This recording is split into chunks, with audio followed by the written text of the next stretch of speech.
সবর বাংলা জানেন তো কি? ধৈর্য। ধৈর্য এমন একটা গাছ যে গাছের চারিদিকে কাটা, কিন্তু ফলটা মিষ্টি সুস্বাদু। এই সুস্বাদু ফল খেতে হলে এই কাটাগুলো সহ্য করতে হবে। ধৈর্য। ছোট্ট ছেলে মেয়েদেরকে ননির পুতুল করে গড়ে তুলবেন না, খবরদার। ওদেরকে কষ্ট সহিষ্ণু করে গড়ে তুলবেন। আপনি থাকতেই কষ্ট করা শিখান, তার জীবনটা স্মুথ হবে, তার ক্যারিয়ারটা ব্রাইট হবে, তার ভবিষ্যৎটা সুন্দর হবে। ছেলেমেয়েরা কিছু চাইলেই সাথে সাথে দিবেন না। অনেক বাবা মা আছে এত আদর করে, এত বেশি আহ্লাদ করে, যা চায় তাই দেয়, পরে হিতে বিপরীত হয়, ঠিক কিনা? ছেলে মেয়েকে অভাব শেখান, ছেলে মেয়েকে কষ্ট শেখান, ওদেরকে সংগ্রাম শেখান, প্রতিকূল পরিবেশে কি করে টিকে থাকতে হয় এটার সবক শেখান। সেদিন লোকমান তাই করলেন, ছেলেরা সবর শিখাইলেন যে বাবা ধৈর্য ধারণ করো, আতঙ্কিত হবা না। জীবন এটা সহজ নয়, জীবন চলার পথ সহজ নয়, এটাকে সহজ করে নিতে হয়। কখনো সবর করে, কখনো ক্ষমা করে, কখনো অন্যকে ইগনোর করে, কখনো দোয়া করে, কখনো আল্লাহর উপর তাওয়াক্কুল করে, ঠিক কিনা? ছেলে মেয়েকে আদর করে বোঝাবেন, বাবা এখন তুমি বাবার হোটেলে খাও, মায়ের হোটেলে ঘুমাও। সারা জীবন এমন চলবে না, দুনিয়াটা বড্ড কঠিন, এখানে কেউ কাউরে জায়গা করে দেয় না, নিজের জায়গা নিজেরই করে নিতে হয়, ঠিক কিনা?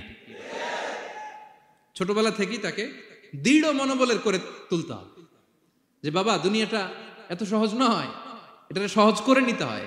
This is the life hacks. এই লাইফ হ্যাক গুলো আপনি শেখাবেন, লাইফ লেসন গুলো শেখাবেন। ধৈর্য ধরো, সৎ কাজের আদেশ দাও, মন্দ কাজের নিষেধ করো। এগুলো করতে গেলে একটু বাধা বিপত্তি আসবে, কিন্তু শেষ হাসিটা তুমিই হাসবে, ঠিক কিনা? বিজয় তোমারই হবে। কি বলেন? সময়ই কথা বলে, সময়ই কথা বলে। বিপদে ধৈর্য ধরো। বিশ্বনবী আল্লাহ বললেন ওয়াসবির আলা মা ইয়াকুলুনা ওয়াহজুরহুম হাজরান জামিলা। নবী হে, বিপদে ধৈর্য হারা হবেন না। ভালো সময় সামনে আসছে, মক্কায় আপনারে কষ্ট দেয়, গণক বলে, জাদুকর বলে, পাগল বলে, মদিনাতে বিজয় আপনারই হবে, ঠিক কিনা? ছেলে মেয়ে যেন আশাবাদী হয়ে গড়ে ওঠে, হোপফুল, আতঙ্কিত যেন না হয়।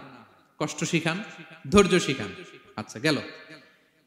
এরপর তিনি বললেন ওয়ালা তুসাইর খাদ্দাকা লিন্নাস। ও আমার কলিজার টুকরা সন্তান, ওয়ালা তুসাইর খাদ্দাকা লিন্নাস, অহংকার করে মানুষ থেকে মুখ ফিরিয়ে নিও না। ছেলেরে এবার সোশ্যাল বানানোর চেষ্টা করতেছেন, হ্যাঁ? ওয়ালা তুসাইর খাদ্দাকা লিন্নাস। দেখেন একটার পর একটা, প্রথমে স্রষ্টারে চিনাইলেন, তাই না? এরপরে স্রষ্টার ক্ষমতা সম্পর্কে শিখাইলেন, এরপরে আধ্যাত্মিকতা শিখাইলেন, এরপরে ইবাদত কি সেটা জানালেন, এরপরে তিনি সোশ্যাল এঙ্গেজমেন্ট কিভাবে করবেন, সোশ্যাল রিফর্ম কিভাবে করবেন শিখালেন। এবার মানুষের সাথে কিভাবে